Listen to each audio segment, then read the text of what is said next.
Hey there. So you're probably keen to know what Apple's planning for the rest of the year, huh? Yeah, even with those recent iPad and Mac drops, it feels like there's more on the way. Exactly. We've got this Make Rumors report from April 11th, and we wanted to do a quick deep dive, sort of pull out the key stuff expected later in 2025. Right. No getting lost in the weeds, just the highlights of what might be coming. It's always interesting to see what they're lining up. Okay, so let's jump right into iPhones. September feels like the usual slot, right? Almost always September, yeah. Seems Oh. 2025 is sticking to that. But this iPhone 17 Air, ultra thin design, that sounds different. What's your first thought on that? Well, it's an interesting angle. Apple does balance form and function, but ultra-thin really pushes the form side. Like the MacBook Air did for laptops. Kind of, yeah. Hmm. Maybe aiming for that crowd that just wants the absolute sleekest thing. Could mean some interesting choices inside, maybe with battery tech. Hmm.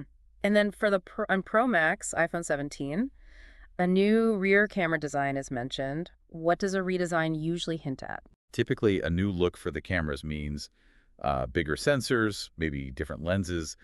Apple's always pushing mobile photography. So better low light or zoom? Could be either.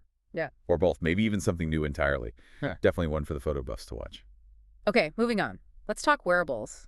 Apple Watch seems like a few things are lining up here. Right. Several updates potentially. First up, the Series 11. The big rumor is blood pressure monitoring, but the report adds a note of caution, not guaranteed. Yeah, blood pressure, that'd be huge for health tracking on the wrist. Yeah.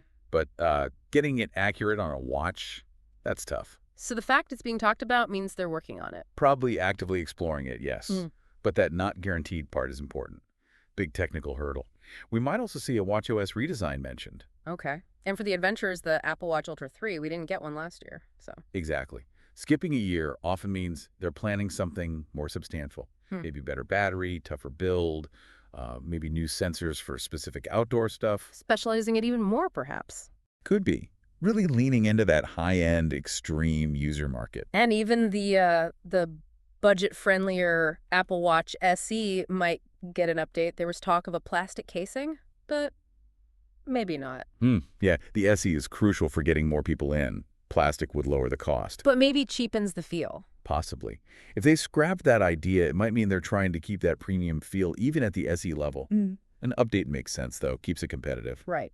Okay, now, AirPods Pro 3. Lots of buzz around this one. Sounds like a major update. Yeah, this seems significant. New design for the buds in the case. That alone is interesting. What else? Better sound, noise canceling. You'd expect that, yes. Better audio, improved ANC, probably a faster chip inside, too. And health features. Yeah. In earbuds. That's the really intriguing part. Temperature, maybe heart rate monitoring. Big engineering challenges there. Accuracy, power. But if they pull it off, wow. Blurs the lines between audio and health tech. Totally. That faster chip would definitely help power all of that. Okay, shifting gears. Macs. The Mac Pro is the last one needing Apple Silicon, right? M4 expected this year. Absolutely. That's the final piece of the big M series transition for the current desktops. M4 in the Pro. Yeah. That'll be a beast for, high-end video editing, 3D work. Makes sense. And the MacBook Pro got updated last October, but another one coming this October. It seems like it. Yeah. They're keeping that lineup fresh.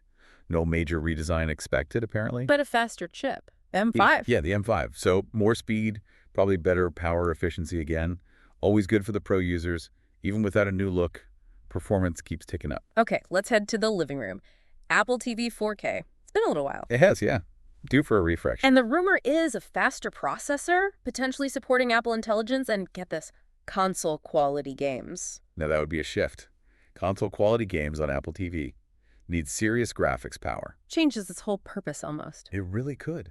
And Apple Intelligence probably means smarter Siri, better recommendations, maybe more intuitive control on the TV.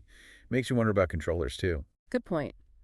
Even the little HomePod Mini might get its first update ever. Seems so. Faster S-Series chip, maybe Apple's own Wi-Fi and Bluetooth chip. Better connectivity. Likely, yeah. Faster, more reliable connection.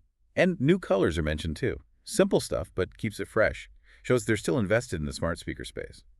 And finally, for those of us who lose things, AirTag 2, sometime in 2025. Looks like it. No big design change expected, apparently. But functional upgrades, new chip, louder speaker. Yeah, new ultra-wideband chip. That should mean better range, more precise finding, that directional arrow thing. Should be even better, And louder speaker, definitely helpful. for sure. Just makes the core function better, easier to find your stuff.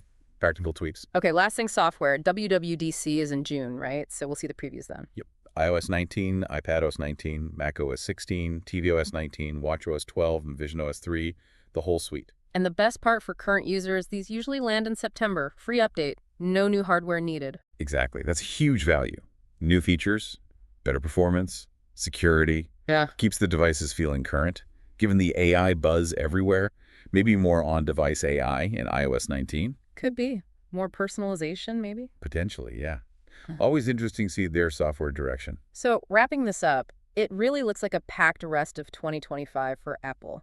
Updates across, well, almost everything. Pretty much the whole lineup gets touched. iPhones, watches, Macs, home stuff, software. Yeah, this Mac Rumors report gives a pretty solid map of what might be coming, from potential new designs like that iPhone Air to big boosts in performance and features. Indeed, this shows they're pushing forward on all fronts, constantly refining that ecosystem.